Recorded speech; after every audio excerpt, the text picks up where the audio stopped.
Hi there, Lindsay here, the Frugal Crafter. Today I'm going to show you these presents I made for my daughters this year for Christmas. Now these are an upcycled present and I'm going to show you how I did it. So I started off repainting these benches that I originally painted for them when they were 2 to hold their dress-up clothes, and these have been sitting in the basement for the past 6 years or so. I started off by just cleaning up the benches with a warm soapy rag, dried it off, and then painted it. I'm doing this first one with chalk paint, which would be the recommended paint of choice. After doing both of these, I definitely would recommend the chalk paint, but you can also use acrylic paint.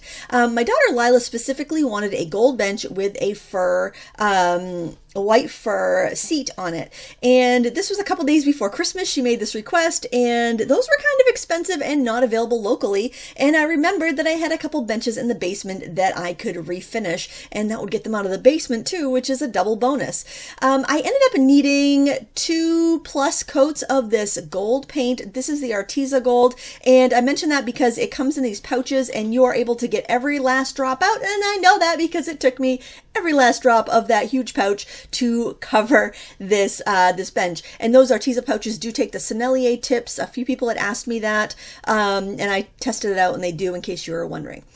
So after everything's painted, I decided to stencil, and on Maisie's bench with the chalk paint, I used this stencil I've used for quite a few projects. This time I'm using it as a focal point instead of a background. I believe this is by Plaid, but I will double check and I will put it in the supply list down below so you can find it if you want. I got it on sale for like $5 at Consumer Crafts about a year ago, and I've used it many times. I love the way it looks. It gives you that kind of old French sign fruit crate type look, and it's just such a nice look, and it goes with her room really well. Now for Lila's, she wanted a gold bench, but after seeing all that gold, I thought it just looked I don't know, I just wasn't really happy with it, and it being kind of like an old bench that they used to have, there were dings and bumps and scratches on it, so it definitely needed something to distract from the fact that it wasn't a pristine brand new piece of furniture.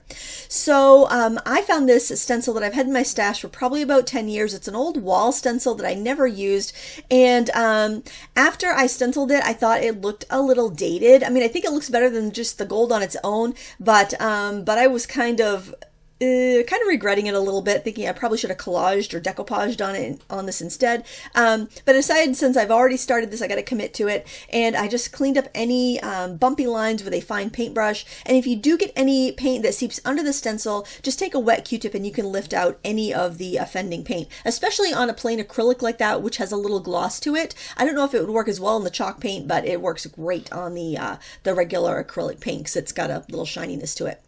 Now I found this big sheet of foam, upholstery cushion at Walmart.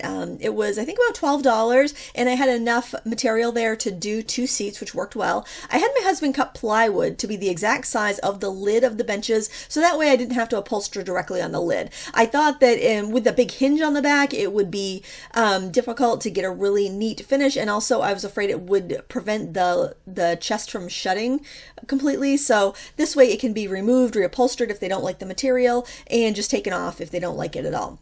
Now I had some trouble finding the fur that I wanted to use, mostly because it was a couple days before Christmas and I was not going out to the big craft store by the mall. I went to this discount store called Martin's, where they have a good fabric department, but I didn't like the fur they had. It was kind of chintzy looking, and I was afraid I'd be able to see the green cushion that I bought through it. So what I did was I found a blanket for $8.88 there that had beautiful plush, furry plush material that was super soft, and I bought that. That way I have 2 layers, and I knew the cushion wouldn't show through, and it would be a little more durable than just that fur on its own, which I was kind of afraid might poke through on the corners. So it was kind of a win-win, and it was cheaper than the fur as well.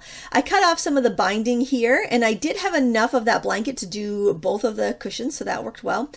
I cut off some of the binding so I could get it to staple down flat, and it worked really well. I'm just using a regular kind of heavy-duty stapler for this from my husband's side of the basement, but any sort of like heavy duty stapler should work well. I do recommend stapling over gluing because you do want to make sure you keep that fabric tight. And I would do one side, then pull from the other side, and just try to keep it even that way, because there was a little bit of a geometric design on the plush there, and I wanted to keep it fairly lined up. But as you can see, it looks really nice and neat, and there's really not much to making your own cushion like that. And it's super soft, so I knew it would make a really nice bench seat. So to temporarily adhere it, because I want this to be able to be removed if they want to reupholster it or just have it off of the bench, I used hot glue. And the key to keeping your hot glue from setting before you put it down is to make piles of it, so you kind of retain that heat. And so I did that in the corners and a little in the center, and then I just set it down on top of the bench, and I did that for each one. And then it's super comfortable, feels nice and sturdy, and my floor is just uneven, that's why it's wobbling, but the girls really liked it. I like the chalk paint one best. Actually, both of my daughters like this, but this is Maisie's. It's in front of her keyboard, so she can use it as a keyboard bench. And there's Lila's in her room. I added some doodles. I used my Jane Davenport paint over pens to doodle on some teal and peach kind of doodads on there to match some fabric that she wants for curtains in her room. And I think that looked all right. She has kind of like a boho glam style in her room, and I think that kind of made it a little less dated looking. But you can let me know what you think in the comments below. Try to upcycle something the next time you need some new furniture for your home, and I think you'll find that it's probably better than something you can buy at the store because it's totally you. Thanks for watching. Until next time, happy crafting.